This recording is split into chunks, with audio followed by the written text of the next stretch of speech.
의뢰인의 행복만 생각합니다.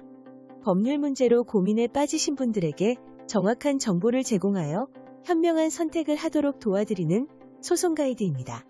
은행은 고객과의 예금 계약상 원칙적으로 고객이 원할 때 고객에게 예금을 반환해야 할 의무를 부담합니다. 재판의 결과 또한 은행이 이기지 못하는 경우가 대부분입니다. 그런데도 왜 은행은 지급하지 않는 것일까요?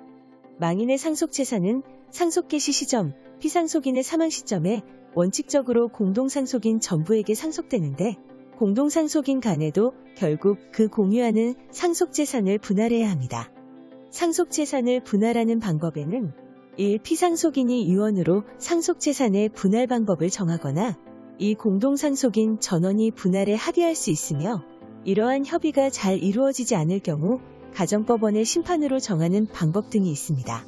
제3자로서 상속재산에 대한 지급 방법을 알 방법이 없는 은행은 피상속인의 사망 사실을 확인한 후 우선 피상속인의 계좌를 사고계좌로 등록하고 지급을 정지합니다.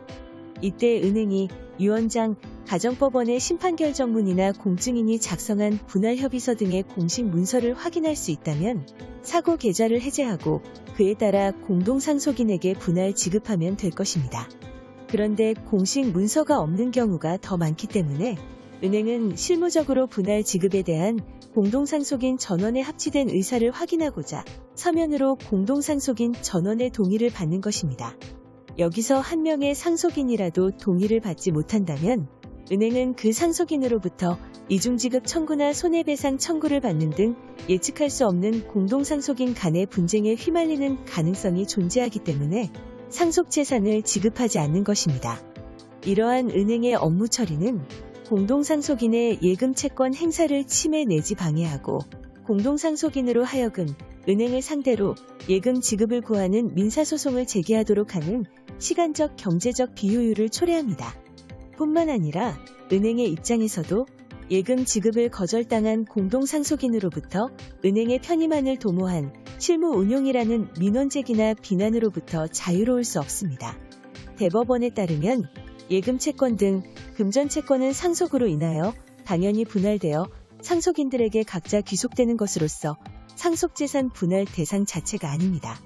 이러한 법리에 따르면 유언이나 상속인 간 분할 협의 등이 없는 경우 상속예금은 상속 개시 시점부터 이미 공동상속인 각각의 법정 상속분에 따라 공동상속인 각자의 재산이므로 공동상속인 각자가 지급을 청구할 수 있다는 주장이 가능한 것입니다.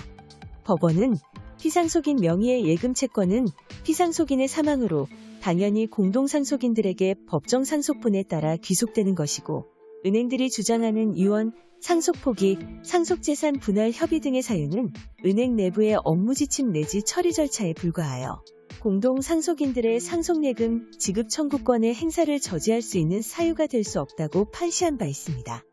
은행이 항소하지 않아 확정되었습니다. 결국 공동상속인에게 법리상으로는 상당히 유리한 싸움인 것입니다. 우선 공동상속인이 피상속인의 상속재산을 정확히 파악해야 이후 절차를 진행할 수 있을 것입니다. 이때 피상속인의 사망신고 이후 금융감독원이 제공하는 상속인 금융거래 통합조회 시스템을 활용하면 조회 신청일 기준으로 피상속인 명의의 모든 금융채권 및 채무 등을 효율적으로 확인할 수 있습니다.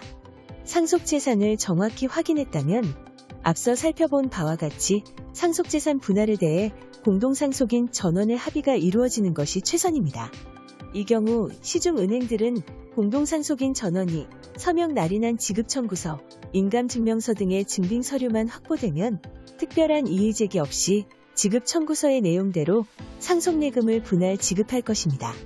그러나 상속재산 분할 협의가 이루어지지 않는다면 어떻게 해야 할까요? 상속예금의 지급을 청구하는 상속인의 입장에서는 자신의 법정 상속분을 정확히 계산해 은행에 이에 대한 정식 지급을 청구할 수 있습니다. 이때 자신의 법정 상속분에 해당하는 지급 청구 금액, 지급 청구일 등의 지급 청구 관련 사실을 잘 남겨놓는 것이 추후 진행 가능한 소송에서 의미가 있을 수 있습니다. 가능하다면 전문가의 조력을 받아 은행에 내용 증명을 보내는 것도 좋은 방법이 될 수 있습니다. 내용 증명 등을 통해 정식 지급을 청구했는데도 은행이 응하지 않는다면 결국 소송으로 진행해야 할 것입니다.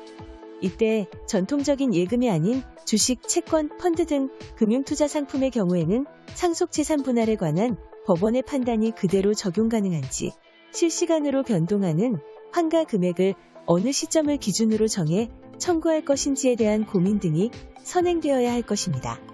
해당 금융투자 상품에 대한 피상속인과 은행 간의 계약에 해당하는 약관 조항에 대한 면밀한 분석을 통하여 효율적인 지급 전략을 구상해보는 것 또한 필수적으로 요구됩니다.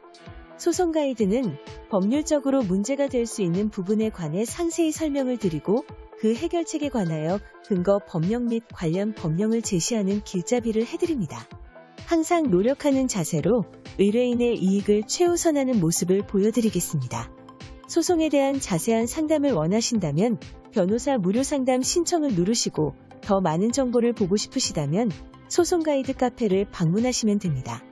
내용이 마음에 드셨다면 구독과 좋아요, 알림 설정 부탁드립니다. 더 좋은 내용으로 찾아오겠습니다. 꼭 승소할게요.